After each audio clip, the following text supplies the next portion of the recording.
Hey everyone, I've been contemplating this LaVoy Finicum, and I did a little search and I come up with this story from St. George News, and it's a personal opinion piece by Browne called Perspectives, the American Cowboy, a Symbol of Defiance. First off, I disagree with his title. American Cowboy, they're ranchers and stuff. I mean, they working out there in the open. Being a cowboy is not an easy job. As far as being a symbol of defiance, I find that kind of insulting. Anyway, he wrote this story on June the 29th of 2015, and I find this of interest. The attack on the Confederate flag was on June the 22nd of 2015. So this is like 7 days later is when this Browne wrote this piece. And to show this briefly on the scale, this is the 4th month Tammuz, June the 17th, 18th on the Gregorian. Right here at this mark, at the 9/5, which is the 5th day of the 4th month, would be approximately June the 22nd. And then June the 29th would be about right here at the 102 mark is when this Browne wrote this story. So that way we just kind of keep an idea about where all this falls. But you can see it's in the sign of Cancer over here. And it's in that between the straits. It's in that between the straits time is when this story came out. It goes in and it says, opinion, the banishers of symbols have been awfully busy lately getting rid of flags, statues of generals, and names on roads or buildings. They're eradicating anything that could remind us of, quote, historical defiance to oppressive centralized federal power. And I disagree with this part too. Historical defiance, it wasn't about defiance, it was about state rights and our heroes, our Southern heroes. Along with our heritage, our heritage, our ancestors. Anyway, to continue, we can only wonder when they'll get around to burning the textbooks that still speak of such things. While they're busy abusing history to further their own agendas, new symbols are replacing the now forbidden old ones. Now I can kind of agree with that. A growing symbol of defiance today is the cowboy. What? I disagree. This sounds like a hit piece. It's trying to stir up people against cowboys. Here in the American West, he represents freedom-loving Americans who are willing to stand firm for their natural rights in the face of an unreasoning, heavy-handed federal government. What? Anyway, the symbol banishers will find that demonizing the image of the American cowboy is going to be a lot more difficult than stirring up resentment against the losing side in a war from 150 years ago. Oh man, it sounds like just more of a hit piece to me. This past week, I had the honor of interviewing LaVoy Finicum on my radio program. He and his family have been ranching on the Arizona Strip for generations. He is without a doubt one of the most sincere and authentic individuals I've ever met. Met him on the radio program. Finicum is also a principled man who understands that there are moments in each of our lives when we are called upon to stand for what we believe. That so few Americans still have the courage to do so does not mean that making a stand is radical or wrong.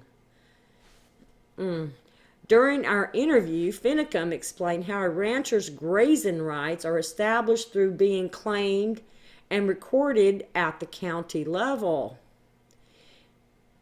really.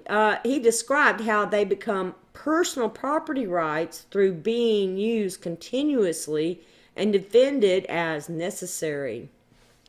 Act in 1934 called the Taylor Grazing Act, and that goes back to the Secretary of the Interior, and they are the ones that authorize different agents or agencies to establish, grazing rights and permits.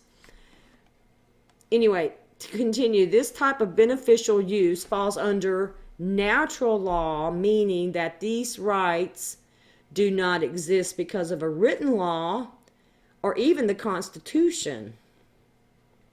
Written laws are supposed to help protect us in the exercise of our natural rights.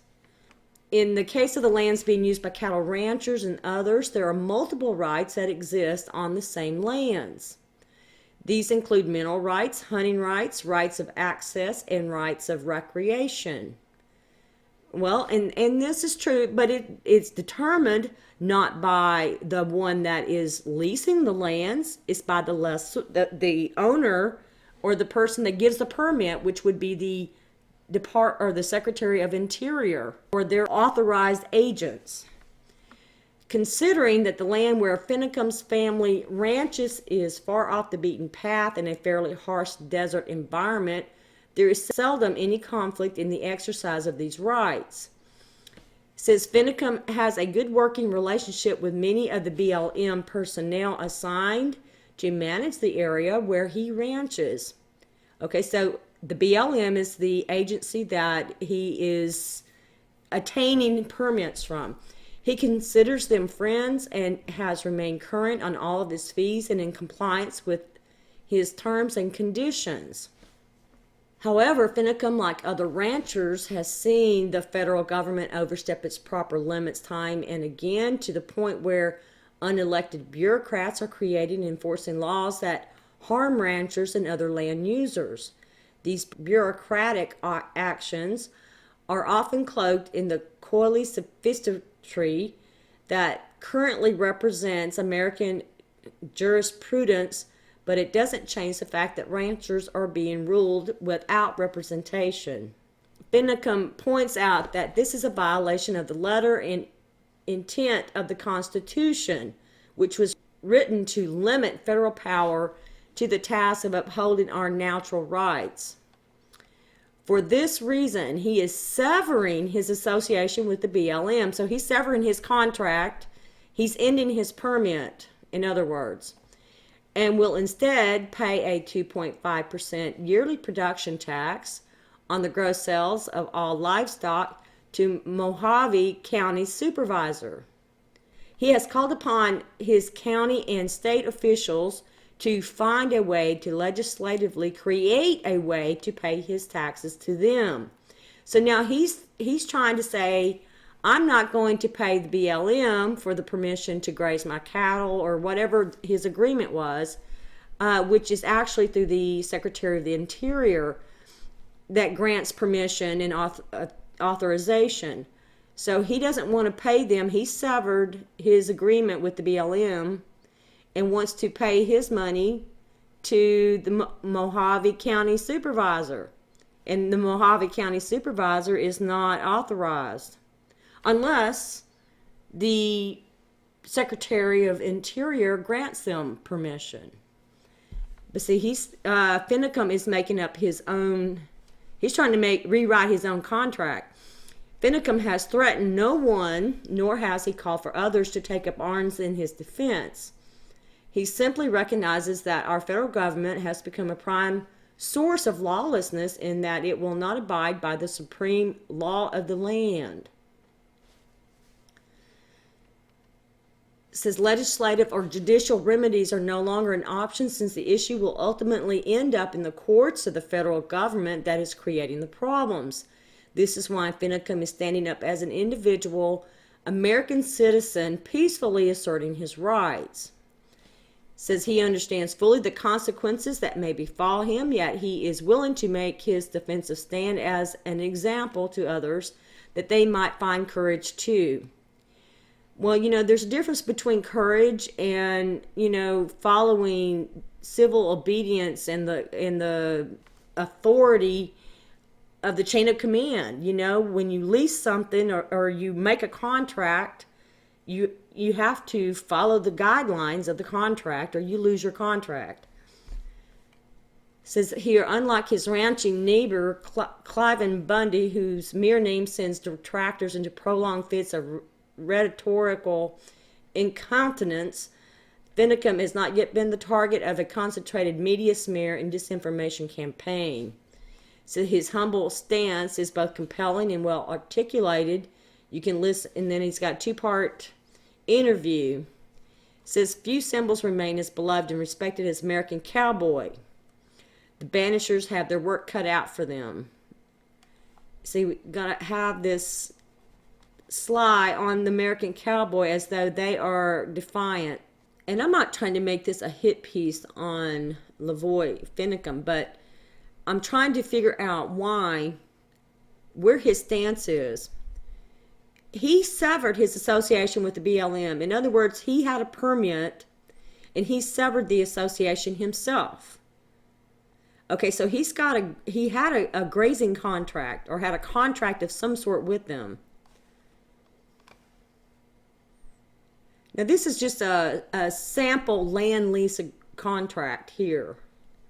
And I'm not an attorney, but I'm just going to show this. And anytime people go into a contract, they should understand the details. But, I mean, we can see here, we have a contract is between the lessee and the lessor. And this is real simple. It's just a purpose of grazing livestock. And then it goes into detail about how many acres, and then the land will be leased at the rate of how much money. Everything's negotiable. This is not a contract from the BLM or anything. This is just a sample, but, it's in the details. Just like he pays the BLM so much per year, per acre, and it's usually, it says when you go in, it's due like annually, and it's like for the next year, like you'd pay in October and that would be good till the next October, but and then it can be renewed however many years. I mean, it's all in the details. But and then it also goes in and it'll tell, like if they do improvements, what is, what belongs to them and what's not theirs, and sometimes they'll reimburse. There's all these different details. So, but anyway, I've never heard of anyone trying to change a contract. I know if I was to go lease 100 acres from my neighbor to graze our horses, and say halfway through I decided I didn't want to pay them, I wanted to pay it to the county or somebody else. Well, guess what? He's going to be wanting me to get my horses off of there. Because I have a breach of contract. It doesn't matter what I want to do. I made a contract with him, my neighbor, to lease that land. And so I'm obligated to him, to pay that contract. And if not, well, then I need to remove my livestock from that land. Or they can confiscate it. You know what I mean? This is just common sense. I'm going to show a copy of the Taylor Grazing Act of 1934. And I'll also post a link in the description box. But this explains pretty well in detail the rights of grazing stock, for domestic use. But I'm not going to read all of these, but I'm just going to scroll through and then let you stop the video, and you can take time to read it if you want to, or if not, then you can go download it or, read it on the PDF. But it states right here, it is grazing districts, establishment and restrictions, prior rights, rights of way, hearing and notice, hunting and fishing rights. It says, promote the highest use of the public lands pending its final disposal. The Secretary of the Interior is authorized in his discretion by order to establish grazing districts or additions thereto in order to modify the boundaries thereof of vacant, unappropriated, and unreserved lands from any part of the public domain of the United States, exclusive of Alaska, which are not in national forests, national parks, and monuments, Indian reservations, revested Oregon and California Railroad grant lands, or revested Coos Bay Wagon Road grant lands, in which, in his opinion, are chiefly valuable for grazing and raising forage crops, provided that no lands withdrawn or reserved for any other purpose shall be included in any such district except with the approval of the head of the department having jurisdiction thereof. So anyway, and then they reserve all their rights. We can just go through and just read all of this and find out about what rights we have and what rights we don't have. And we don't have a whole lot of rights regarding public lands because they belong to the United States government. And we can even track this even further back to when the territories, when they were territories, or even when they were first granted, like in Oregon, for instance. It's very interesting because I have, I went too fast. We have information regarding that when it was ceded from Great Britain. And I'll show a copy of that here in just a moment also. But this is just too much to read. I'm just going to scroll through. And if you want to read it on screen, if you're, have a computer big enough to read it, you can, or I will post a link in the description box so you can go read it there.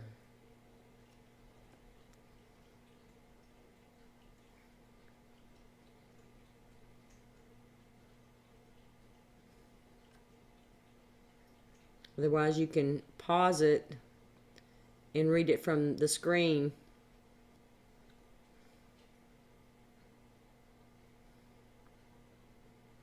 But they retain the rights to withdraw their permits at any time, especially like during droughts or whatever reason.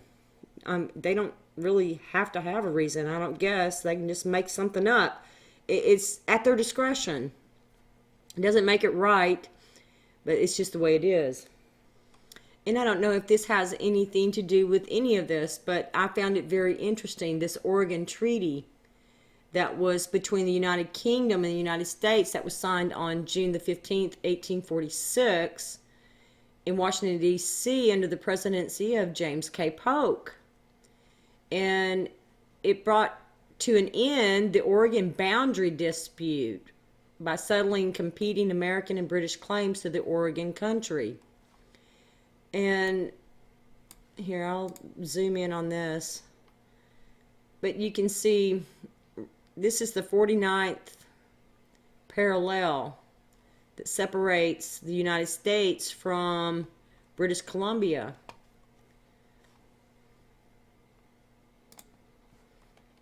And then right here, as you scroll further down, this will tell you pretty much what's in these documents.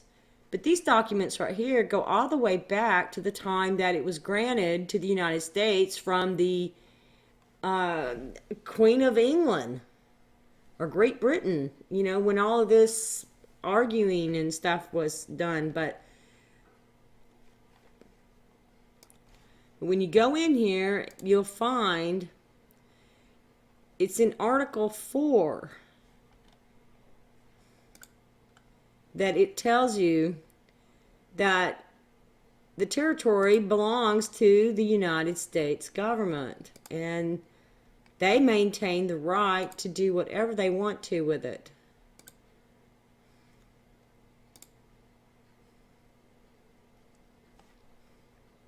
See, it's in Article 4.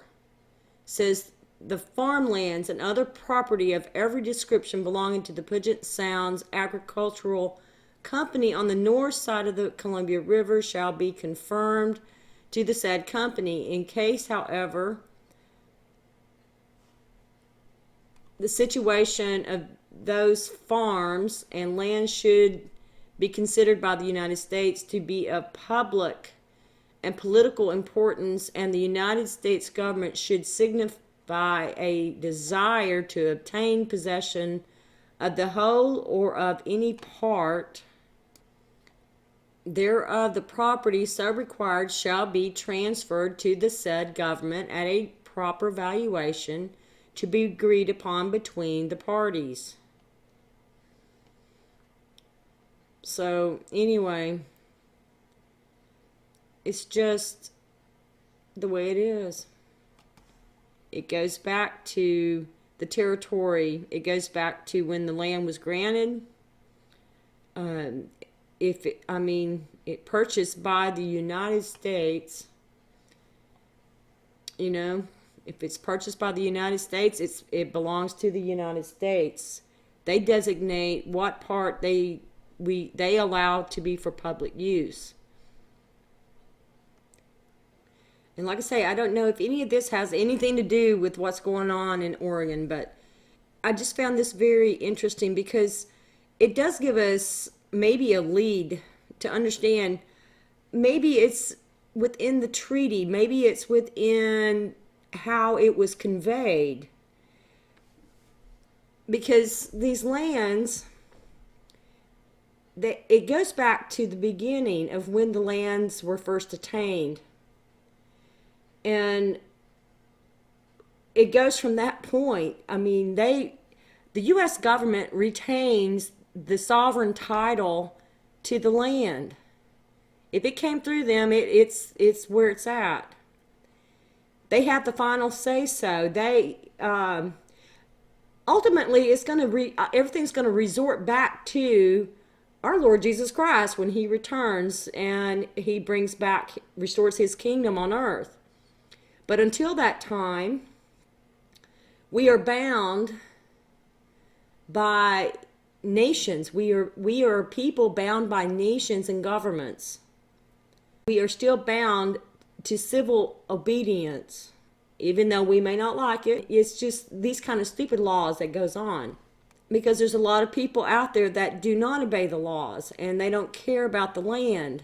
The BLM, I know there's a lot of evil in there. I've seen their roundup with the wild horses, and that is just about the most insidious, horrible thing I've ever seen. The way they round them up with their stupid helicopters just makes me very angry. The poor animals, the poor horses and the babies, the way they did this. But they are supposed to be there, and they're supposed to be the agent on the ground, and they're supposed to be observing things. So if there's a really bad drought and there's not enough grazing land for the wildlife, well then it's within their power to terminate a contract, a grazing permit, in order to preserve the land for the animals.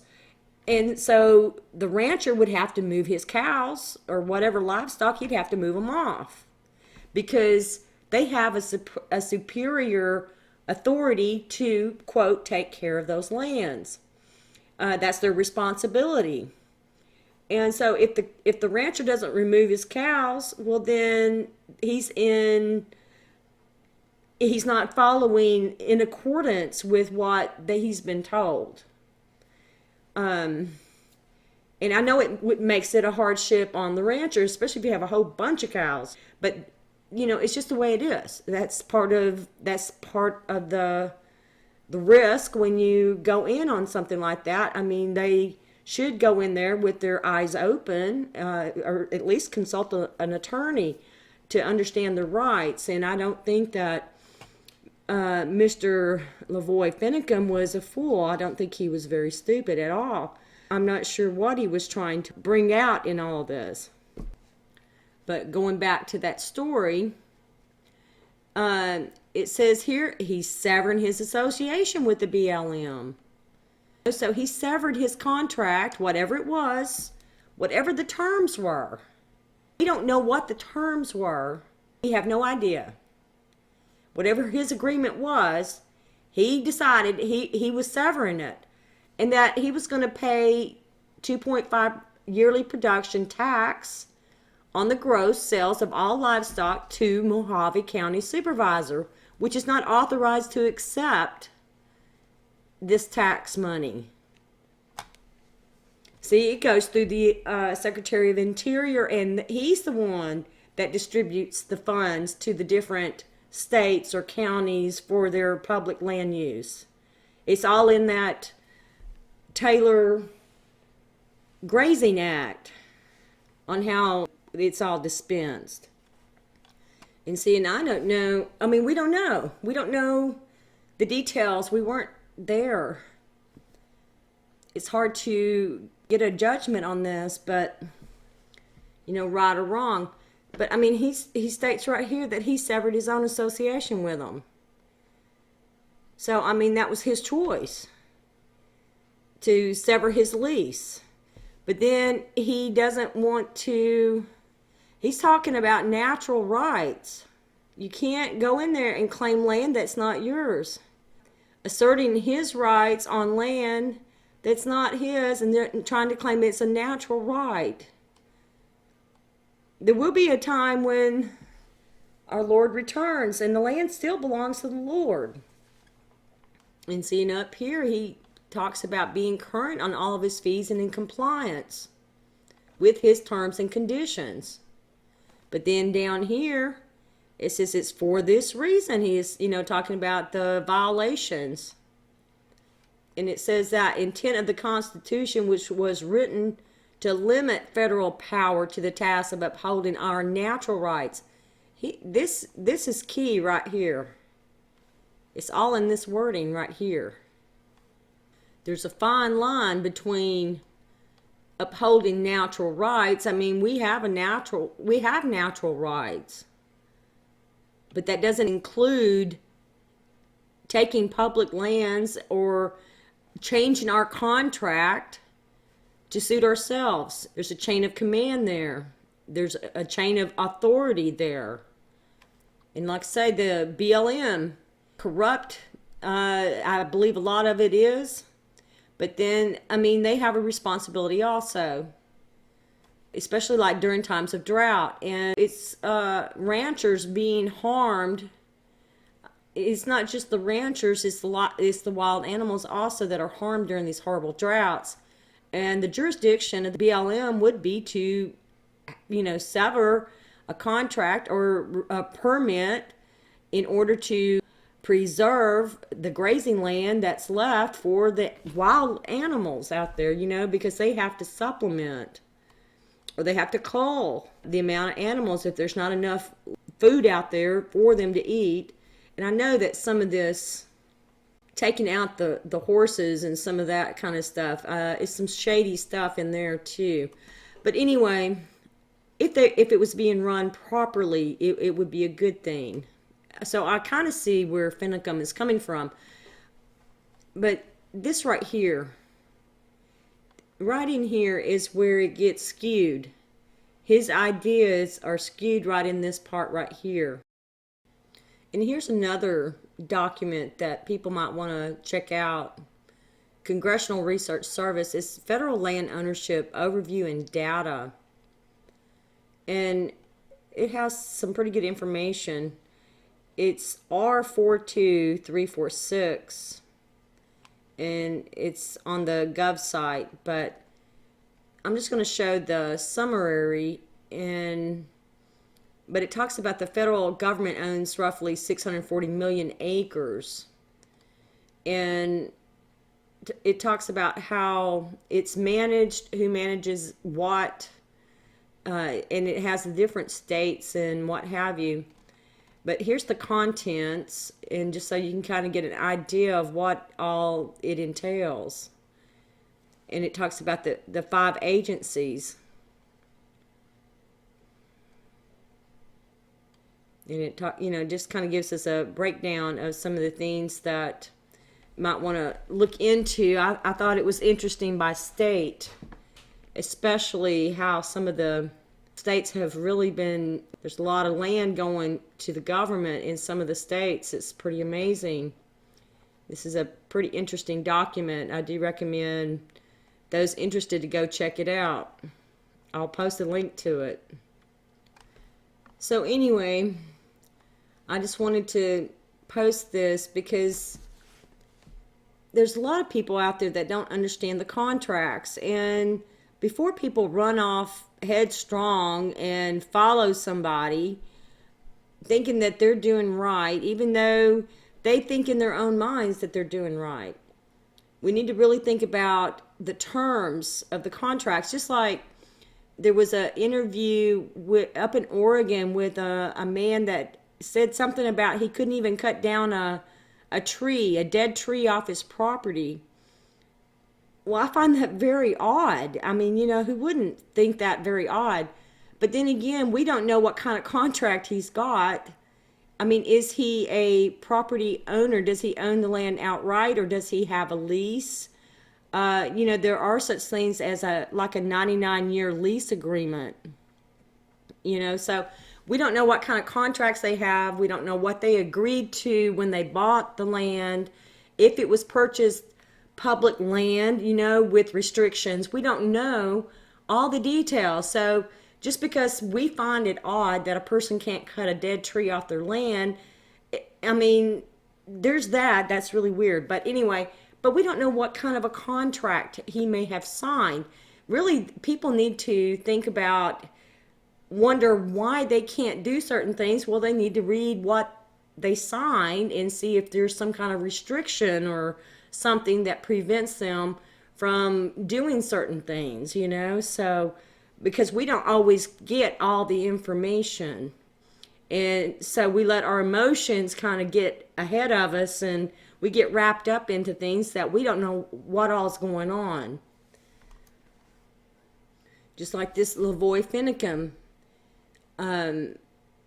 from what I've read, I don't think he was a bad person. I think he was doing what he thought was right. But his ideology of natural rights, where he thinks that he can go onto federal land that doesn't belong to him and go in there and act with authority, when he's not authorized to be there.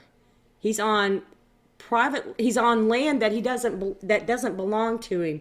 That whole occupation is people moving in onto federal land which belongs to the United States government. They are sovereign over that land. And through the Secretary of Interior, they are the ones that authorize who can egress onto the property. That's just the way it is. And to go in there and call a militia in on there, saying bring your guns and all this, and then try to call it a protest, but it's all being termed militia. Armed. Bring arms in. And that's occupation. That's, civil disobedience. There's a lot more words I could use here, but I don't want to be insulting. But I mean, they went there supposedly on behalf of their friend Hammond, who went back to jail. Why didn't they set up camp on Hammond's land? Why didn't they go there? That would have been the natural thing to do, but instead they end up on federal land. Where did that thought come from? Who put that out there? Who was behind them all moving into federal land? I mean, was it the cast of feds undercover that were among them? That was provoking some of this? I question that, why they didn't go to Hammond's land and set up a camp. Something to think about. Like I say, I'm not trying to do a hit piece on LaVoy Finicum, but there's a lot of things that I question, and he made some choices of his own, and unfortunately there's still people on that compound that and that people that went, they're in serious trouble because this was on federal land. If they'd gone to Hammond's place, it'd have been different.